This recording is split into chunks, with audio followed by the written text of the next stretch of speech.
সালামু আলাইকুম, আমি নাইম দক্ষিণ কোরিয়া থেকে। পিলখানা হত্যাকাণ্ড, দেখেন এই হত্যাকাণ্ডের ইস্যুতে রাজনৈতিক বিভাজন কোনোভাবেই কাম্য না। আমরা যে যে দলে করি, কিন্তু গর্বের বাংলাদেশ সেনাবাহিনীর সাথে যেই ঘটনা ঘটেছে বিডিআর বিদ্রোহের নামে, এগুলোর পিছনে যারাই জড়িত, যেই দল, যেই মত, যেই ব্যক্তি, যে অফিসার, প্রত্যেকের দৃষ্টান্ত স্বরূপ বিচার চাওয়া প্রত্যেকটা বাংলাদেশের কামনা হওয়া উচিত। এটাকে কাউন্টার কইরা নানা দিকে প্রভাবিত করার সুযোগ নেই। দর্শক, দীর্ঘদিন পর পিলখানা হত্যাকাণ্ড ইস্যুতে সরব হয়েছে আমাদের সরকার বা বিচারের যেই ডিপার্টমেন্টগুলো আছে। সরকার পতনের পর থেকেই এই পিলখানা হত্যাকাণ্ডের পেছনে মূল নেতৃত্বটা ভেতরে কে দিয়েছে, সহযোগিতা কে করেছে, এই সকল ইস্যুতে একের পর এক তথ্য বের হচ্ছে। পিলখানা হত্যাকাণ্ডের বিষয়ে সাবেক ক্যাপ্টেন অবসরপ্রাপ্ত ডক্টর খান সুবাইল বিন রফিক সাহেব খুবই চাঞ্চল্যকর কিছু তথ্য দিয়েছেন। ইভেন এখানে যে সাবেক বরখাস্তকৃত সেনা কর্মকর্তা জিয়াউল হাসান, তার সম্পর্কে চাঞ্চল্যকর তথ্য এসেছে কিভাবে এই টোটাল নারকীয় হত্যাকাণ্ড ঘটিয়ে বাংলাদেশের সেনাবাহিনীকে ধ্বংস করে দেওয়ার অপকৌশল চালানো হয়েছিল। তিনি বলছেন যে, যিনি আছেন সাবেক ক্যাপ্টেন, তিনি বলছেন যে পুরোটি ঘটনার মাস্টারমাইন্ড ছিল তারেক আহমেদ সিদ্দিক। গত পরশুদিন তৃতীয় মাত্র অনুষ্ঠানে তিনি বেশ কিছু তথ্য দিয়ে বলছেন যে এটাকে বিডিআর বিদ্রোহ বলা উচিত নয়, এটা ছিল পরিকল্পিত হত্যাকাণ্ড। কতিপয় সামরিক, বেসামরিক, রাজনৈতিক নেতৃত্বে প্রত্যক্ষ পরোক্ষভাবে এই ঘটনাটি ঘটেছিল। 2009 সালের 25শে ফেব্রুয়ারি ঘটনাটির সময় আমি MIST-তে ইঞ্জিনিয়ারিং পড়ি। 25 ফেব্রুয়ারি সকাল 8:30টার দিকে আমাকে প্রথম পিলখানা থেকে ফোন করে ক্যাপ্টেন তানভীর, যিনি শহীদ হয়েছিলেন, তিনি আমাকে ফোন করে বলছিলেন উই আর ইন ট্রাবল। আর বলছিল যে জুনায়েদকে, যিনি তৎকালীন সেনাবাহিনীর সেনাপ্রধান মইনের এডিসি হিসেবে কর্মরত ছিল, বিষয়টি জানাও। আমি তাকে বার্তাটি পাঠাই। তখন জুনায়েদ আমাকে বলে সেনাপ্রধান বিষয়টির সম্পর্কে অবহিত আছেন। এরপর MIST থেকে আমরা 10-15 জন ঢাকা ইঞ্জিনিয়ারিং ব্রিগেডে চলে যাই। সকাল 9:30টার দিকে সেখানে যাওয়ার পর তৎকালীন মেজর জেনারেল ইকবাল করিম ভুইয়া, যিনি পরবর্তী সময় সেনাপ্রধান হয়েছিলেন, তিনি আমাকে বাধা দিয়েছেন।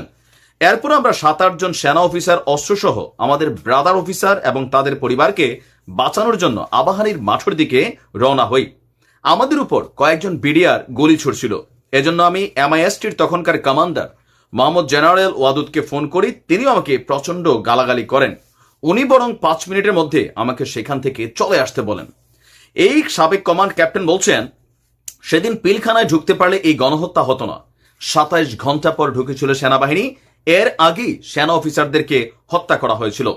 ট্রাকে করে করে পিলখানায় সেনা অফিসারদের অবস্থানের তথ্য দেওয়া হয়েছিল। সেই অনুযায়ী তাদেরকে হত্যার শিকার হতে হয়েছিল। তিনি বলছেন যে আমার দায়িত্ব ছিল সবগুলো তদন্ত কমিটির মধ্যে সমন্বয় করা। সেই হিসাবে আমার কাছে বিভিন্ন তথ্য প্রমাণ, রিপোর্ট এসেছিল। সুষ্ঠু তদন্তের ক্ষেত্রে সুনির্দিষ্টভাবে বাধা দেওয়ারও চেষ্টা করা হয়েছে। তিনি বলছেন যে প্রাপ্ত রিপোর্ট সময় দেখতে পাই ঘটনার পরিকল্পনা হয় 2008 সালের ডিসেম্বর থেকে।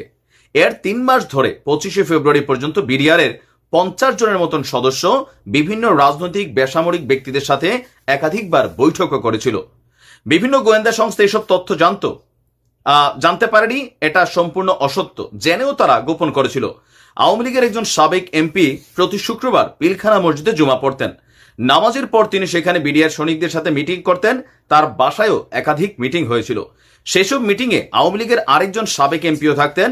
মিটিংয়ে বিডিআর এর সৈনিকদের উদ্দেশ্যে সাবেক এক MP বলেছিলেন, বেশি মারার দরকার নাই, 2-3 জন অফিসার মেরে ফেললে হয়, বাকিটা আমরা দেখব।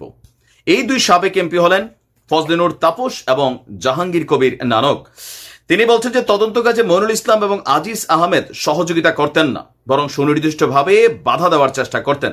তো এখানে আমরা যদি দেখি, দিন শেষে তিনি বলতেন যে তার বক্তব্য হচ্ছে যে 2009 সালের 14ই অক্টোবর বিডিআর এর তৎকালীন ডিজি মইনুল ইসলাম ও আমাকে প্রধানমন্ত্রী শেখ হাসিনা তার কার্যালয়ে ডাকেন। আমি প্রধানমন্ত্রীর কাছে তদন্তের রিপোর্ট পেশ করি।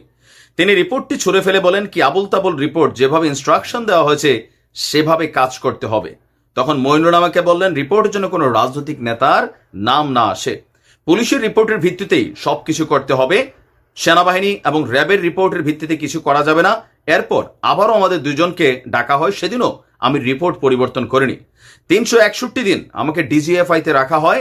সেখান থেকে এই আয়নাঘরের শুরু। 5 বছর আমি সেখানে আটক থাকি, এরপর ছাড়া পেলেও দেশে থাকতে পারেনি আজিজ মইনুল, আকবর, জিয়াউল হাসান, এদের সবার হাত সে সময় রক্তে রঞ্জিত। আর তার বক্তব্য হচ্ছে এই টোটাল ঘটনাটাকে কমান্ডার তারিক আহমেদ সিদ্দিক, আমাদের সাবেক প্রধানমন্ত্রী শেখ হাসিনার নিরাপত্তা উপদেষ্টা মেজর জেনারেল অবসরপ্রাপ্ত, তিনি এই ঘটনাটাকে লিড করেছিলেন। এরপর আমরা এখানে আরেকটু তথ্য দেখছি, আমি আমাদের বাংলাদেশের গণমাধ্যমের যে কোডগুলো আছে সেখান থেকে আমি আপনাদেরকে তথ্যগুলো দিচ্ছি। এখানে আমরা যদি দেখি যে কতিপয় সামরিক, বেসামরিক ও রাজনৈতিক নেতৃত্ব জড়িত জিজ্ঞাসাবাদের নামে জিয়াউল হাসান 43 বিডিআর সদস্যকে আপনার হত্যা করেছিলেন। মেজর অবসরপ্রাপ্ত রেজাউল করিম এই তথ্য দিয়েছেন, বলছিলেন যে মাস্টারমাইন্ড ছিল তারিক আহমেদ সিদ্দিক।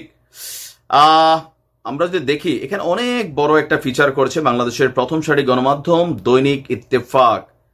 এখন আমি নিজেও আশ্চর্য হচ্ছি যে আসলে এই ঘটনাগুলা কেন ঘটানো হলো, এতে আসলে দেশ জাতির কি বা লাভ হলো, বা এই যে তদন্ত রিপোর্টটা বছরের পর বছর ঘুরছিল, এটা কি কখনো সামনে আসবেন এমনটা কি ভাবা হয়েছিল? যারাই জড়িত তারিক সিদ্দিক হোক, জিয়াউল হাসান হোক, সামহাও XYZ যারাই হোক, বিষয়টা আরো সুষ্ঠু তদন্ত করে বিষয়টা যেন একটা ফাইনালাইজেশন করা হয়, এটা জাতির দীর্ঘদিনের দাবি। আমার মনে হয় যে খাঁচা থেকে একজনকে বের করা হচ্ছে, তারপরে টেকনিক্যালি গ্রেপ্তার করা হচ্ছে। তবে বাঁচার জন্য নাকি তিনি অনেক চেষ্টা করেছিলেন, মানে যেন গ্রেপ্তারটা না হন, সর্বশেষ মুহূর্তে তিনি বোরকা পরেছিলেন বাঁচার জন্য। এটা ফেসবুকে বিভিন্ন কমেন্টে লিখছেন, কেউ বলছেন যে মাস্ক পরেছিল যেন তার চেহারাটা পাবলিক চিনতে না পারে। কিন্তু আসলে ওনাদেরকে মানুষ এতটাই দেখছে আর এতটাই ফেসগুলা পরিচিত যে ভাই এগুলা পড়েও আসলে কোনো কাজ হবে না।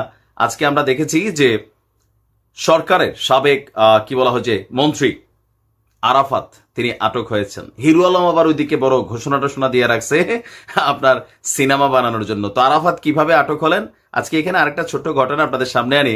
আজকে ঢাকা এয়ারপোর্ট থেকে 2 জন আওয়ামী লীগের নেতা আটক হয়েছেন। হজের ইহরাম কাপড় টাপড় বাইন্ধা উমরা হজের উদ্দেশ্যে যাবেন, চেহারা টেহারাটি ফেস টেস আসলে কি বলে যে বদলাইয়া দেশ ত্যাগ করার চেষ্টা করেছিলেন, কিন্তু আমাদের ইমিগ্রেশনে তাদেরকে আটকে দেওয়া হয়েছে। পাসপোর্টটা তো আর চেঞ্জ করতে পারে না। যাই হোক, আরাফাত কিভাবে আটক হয়েছেন, অলরেডি আমি যখন নিউজটা করছি মাত্র আধা ঘন্টা আগে গুলশান থেকে আপনার সাবেক তথ্য প্রতিমন্ত্রী অধ্যাপক মোহাম্মদ এ আরাফাতকে আটক করা হয়েছে। রাজধানীর গুলশান এলাকায় আরাফাতের উপস্থিতি সম্পর্কে অবগত হয়েছিল আইন শৃঙ্খলা বাহিনী, আর এরপর পরই সেখানে অভিযান চালিয়ে তাকে গ্রেপ্তার করেছে আমাদের পুলিশ। তো গ্রেপ্তারের সময় এখানে গণমাধ্যমে এই তথ্যটা নাই, বাট কমেন্টের মধ্যে অনেকেই বলছেন যে তারা সেখানে দেখেছেন, তারা ছিলেন, অনেক আত্মীয় স্বজন নাকি ছিল বা এলাকাবাসী দেখেছে যে আরাফাতকে সেখানে দেখার পর যখন পুলিশি অভিযানটা চলবে তিনি টের পেয়ে মুখে মাস্ক লাগিয়েছিলেন যেন তার চেহারা চিনে না যায়, কিন্তু বডি হাইট চেহারা এটা লুকানোর সুযোগ ছিল না।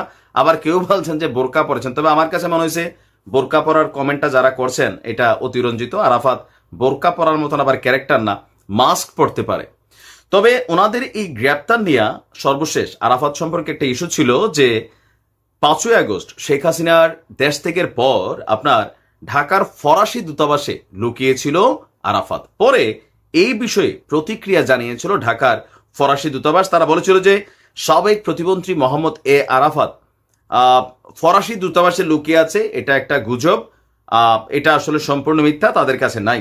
এখন কেউ কেউ বলছেন আমাদের যে সকল মন্ত্রীরা ধাপে ধাপে তারা ধরা খাচ্ছেন আর কি, একের পর এক ধরা খাওয়ার কয়েক ঘন্টার পরে আবার মামলাও হচ্ছে, তো তারা বেসিক্যালি সরকারেরই কোনো না কোনো একটা গোয়েন্দা সংস্থার কাছে আটক আছেন। হতে পারে সেটা ডিবি, হতে পারে সেটা ডিজিএফআই অথবা এনএসআই, আরো যে রাষ্ট্রীয় গোয়েন্দা সংস্থাগুলো আছে তারা তাদের কাছে হেফাজতে আছেন। সেখান থেকে ধাপে ধাপে 1-2 করে যারা খুবই আলোচিত ক্যারেক্টার তাদেরকে সেখান থেকে বের করা হচ্ছে। আমরা অতীতে দেখেছি আওয়ামী লীগ সরকারের আমলে যে কিভাবে ওই রংপুরের চিপা থেকে গ্রেপ্তার করা হয়, অথবা বিভিন্ন জায়গা থেকে র্যাব অভিযান চালিয়ে গ্রেপ্তার করছে, পুলিশ অভিযান চালিয়ে গ্রেপ্তার করছে।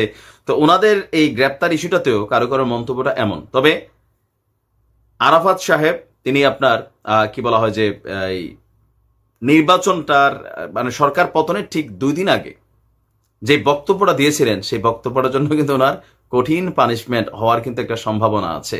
নানান ধরনের বক্তব্য দিচ্ছিল। আর কথায় কথায় বাংলাদেশ আওয়ামী লীগের মধ্যে দুইজন ক্যারেক্টার ছিল খুব বেশি ঘন ঘন কথা বলতো সোশ্যাল মিডিয়াতে, কথায় কথায় জামাত বিএনপি, কথায় কথায় একটা চক্র, জঙ্গি গোষ্ঠী। তো এই দুইজন ব্যক্তিকে, একটা ছিল হাসানুল হক ওই যে আপনার তথ্যমন্ত্রী, পররাষ্ট্রমন্ত্রী ছিল, কি যে ওনার নাম ভুলেও গেছি, দেখেন না তো তাড়াতাড়ি নাম ভুলে গেছি, হাসান হাসান মাহমুদ। আর এই তথ্য প্রতিমন্ত্রী আরাফাত দিন রাত্র এত বেশি কথায় কথায় জামাত ইসলাম আর কি বলা হয় যে আপনার মানে বিএনপি ইস্যুতে এত অতিরিক্ত কথা বলতো, যে কোনো কিছু হলে ধাক্কায় নিয়ে ওদিকে ফালাইতো। তারা কিন্তু আসলে বিএনপি এবং জামাতের জনপ্রিয়তা বাড়াইছে, কারণ অনেক প্রেক্ষাপট চোখের সামনে ঘটছে, মানুষ দেখছে, তারপর বলছে একটা মহল, একটা চক্র বিএনপি জামাতের ইন্ধন সামহাও মানে এই যে অতিরঞ্জিত কর্মকাণ্ডের কারণে আজকে কিন্তু এই বিপদে আসছে। বলছিল এত পরিমাণ বুলেট আছে সরকারের কাছে, প্রতি সেকেন্ডে 5টা বুলেট দিলেও নাকি মানে শেষ হবে না, সরকার চাইলে 10 মিনিটে রাস্তাটা ক্লিয়ার করতে পারে। তো এই ধরনের বক্তব্যগুলা এখন হয়তো রিমান্ড হবে, আরো অনেক কিছু হবে। তো যাই হোক, দেখা যাক কি হয়।